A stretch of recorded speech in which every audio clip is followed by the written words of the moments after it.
Boa noite aos ouvintes da Rádio Nova. Sou a Vanessa e vou mediar o debate esta noite no programa Polêmica.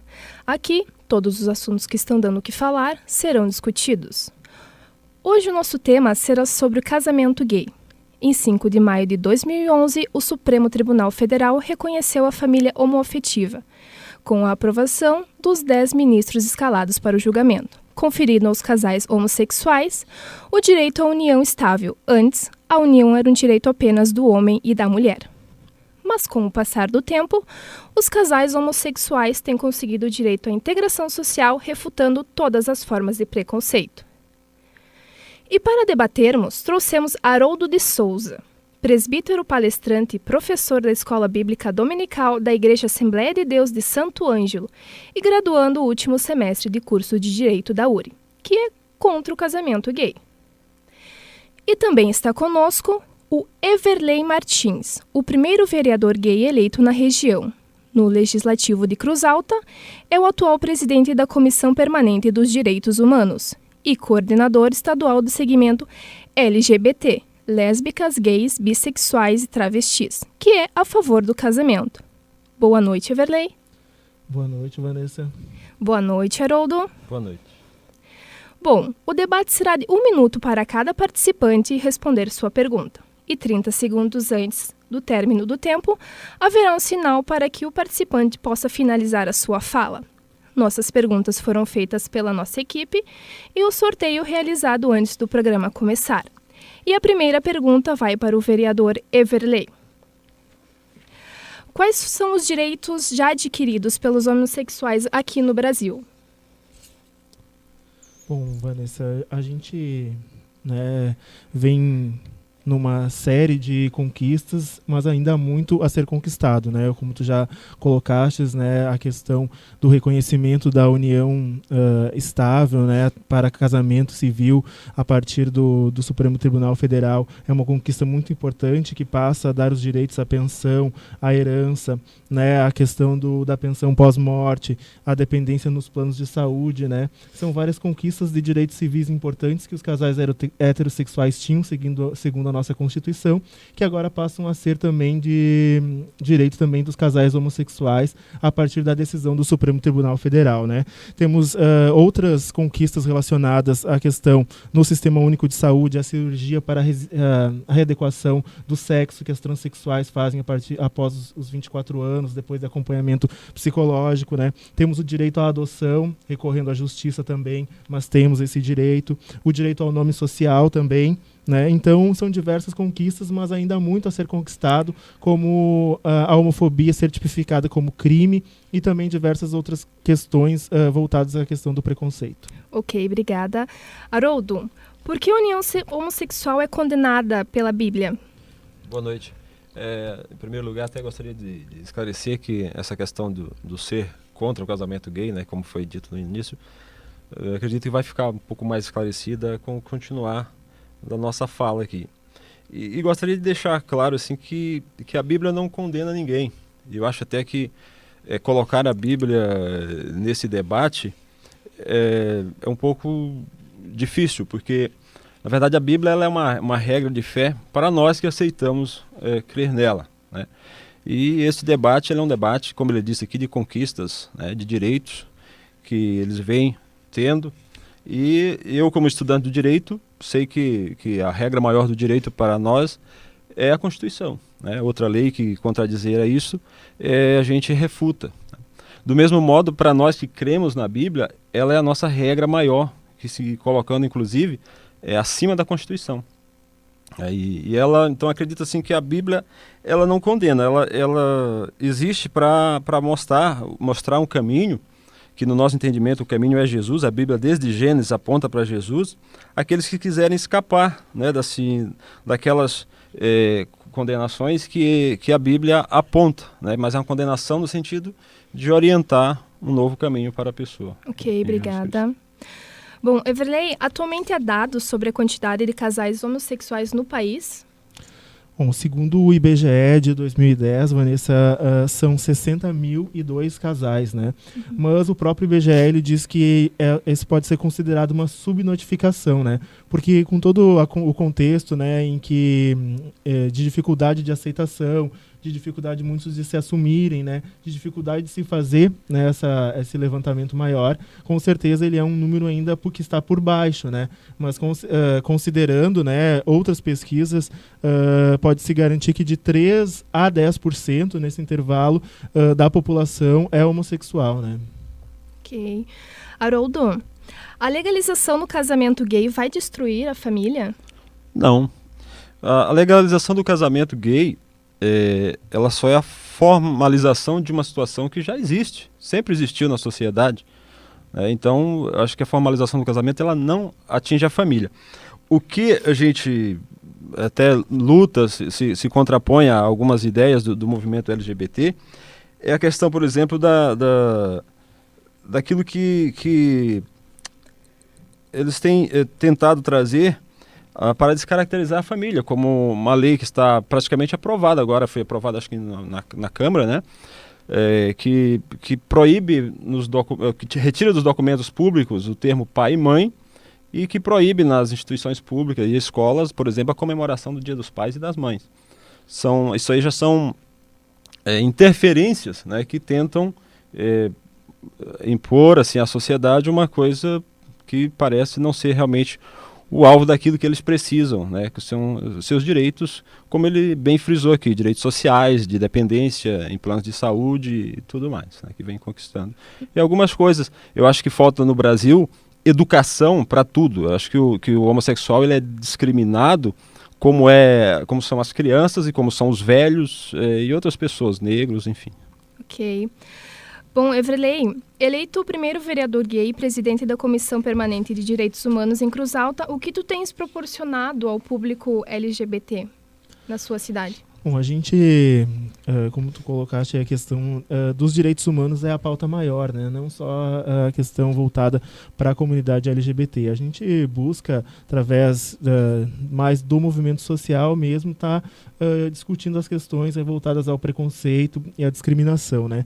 Uma coisa que é muito importante a gente debater é a questão da profissionalização das travestis e das transexuais. Eu acredito que o governo precisa ter uma preocupação com relação a isso, de políticas públicas voltadas para isso, para que elas não precisem ter como única forma de sobrevivência a prostituição, né? Assim a gente vai acabar retirando muitas delas das ruas, né? E dando uma profissão para elas, evitando também com que fiquem expostas à violência, evitando com que fiquem expostas às doenças sexualmente transmissíveis, né? Então esse com certeza deveria ser e deve ser o foco do movimento LGBT agora, essa questão da profissionalização das travestis e das transexuais. Ok. Bom, Haroldo, sabemos que o senhor é contra o casamento. E quais seriam os seus motivos para isso? Como eu disse, a questão do casamento, eu queria dividir ela em dois âmbitos, né? Como eu disse, o legal, no campo da legalidade, é lógico que é um direito que já, né, de algo que já está colocado e eu acredito que eles têm esse direito de formalizar isso aí para os fins civis e legais, né? Agora, no mesmo campo do direito, eu discordo das leis que interferem nas vidas de terceiros, como eu já falei aqui, né? Inclusive a questão da adoção de filhos, né? Que é muito, realmente, eu sei que o tema é polêmico a discutir, que o nosso tempo aqui não seria suficiente para isso. Agora, no âmbito espiritual é que vem a nossa discordância, né? Na minha opinião, o casamento gay, a Bíblia, ele não existe, né? Ele não existe, e é a mesma opinião que temos sobre outros relacionamentos entre pessoas heterossexuais solteiras. Nós discordamos de muitas das práticas da sociedade, não é só essa, né? E essa discordância não faz com que ninguém esteja infeliz por isso. O que a gente fica, que eu falo a respeito da dificuldade do debate, é que se tentou achar um bode expiatório para a questão e colocar a religião como bode expiatório da questão.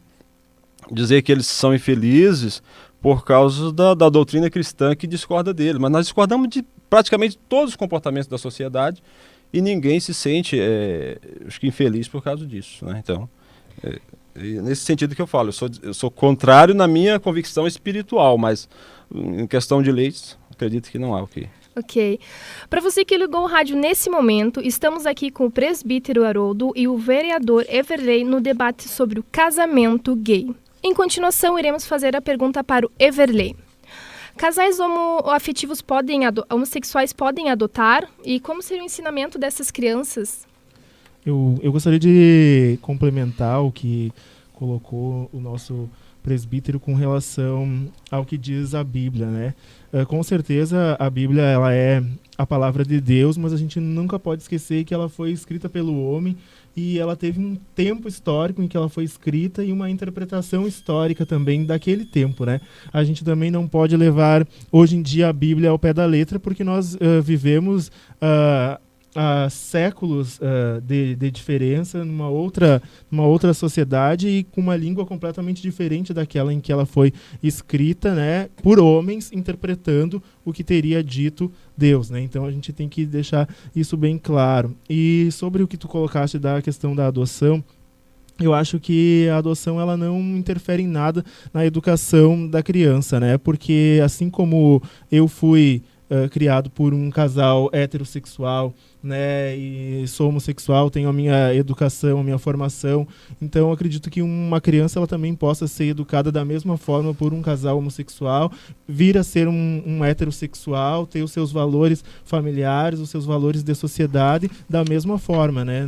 Isso não interferiria em nada. O que a gente tem que primar é pelo carinho, pelo respeito e pelo amor. É muito mais importante nós termos uma criança vivendo num lar de carinho, de amor e de respeito com homossexuais do que num abrigo completamente sem amor e sem carinho, né? Ok, obrigada. Haroldo, somente o casamento heterossexual pode espelhar a união de Cristo com a igreja? Como eu até já havia falado, a Bíblia não cogita a existência de outro casamento, a não ser do homem e mulher, né? A gente sabe de tudo isso que o colega aqui, o debatente, acabou de alegar, e a gente estuda a Bíblia. Eu estudei a Bíblia há 5 anos ininterruptos, até me desligando de todas as outras coisas, e a gente sabe das suas origens, da questão da outra língua, e tudo isso a gente leva em consideração no nosso estudo, né? E, como eu diria assim, ela não daria para trazer muito ela para esse debate, porque ela é uma regra para nós, né? Uma regra para nós. Ok, obrigada. Everley, ainda há muito preconceito no Rio Grande do Sul, no Brasil, no mundo? Com certeza, o preconceito ele é muito grande, e também complementando o que o presbítero colocava, né, e que é muito importante a fala dele quando ele diz que a Bíblia serve, né, para ele e para eles e para os seus fiéis, aqueles que creem, né, na palavra, aqueles que creem na sua religião, né, é fundamental essa questão. E eu me perdi na pergunta gravado, pode cortar? Não? Tá. É fundamental essa questão, né, de que o preconceito hoje ele é muitas vezes fomentado por algumas religiões evangélicas, né?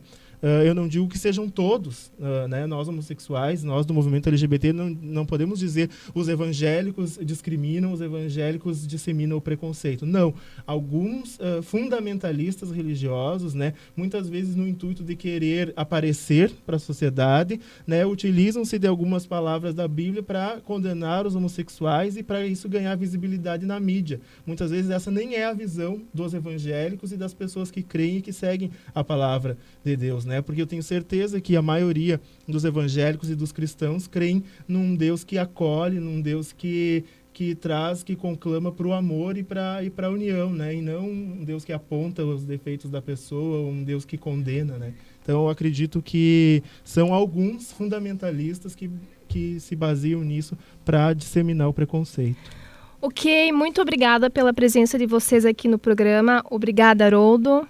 Ok, nós agradecemos pela oportunidade, né, e creio que a gente pode construir mais a partir desses encontros, até porque tenho orientado na minha igreja, nas palestras, aos jovens a que respeitem, né, justamente os homossexuais como pessoa humana e portadores de dignidade humana. Obrigada, Everley. Agradeço mais uma vez o espaço. Com certeza esse debate é muito importante para a gente poder mostrar também que a religião também está, não digo aberta aos homossexuais, mas que ela pode vir a respeitar e construir essa convivência harmoniosa entre aqueles que praticam, né, a religião e aqueles que são homossexuais, podendo muitas vezes até frequentar essas igrejas, né? Ok. E hoje o nosso programa foi sobre casamento gay, com a participação do presbítero Haroldo de Souza, que é contra, e o vereador Everley Martins, que é a favor. O meu muito obrigada a todos os ouvintes e fiquem agora com o programa A Tarde é Sua. Ai, muito obrigada, tá? Eu me atrapalhei tudo. Não faz.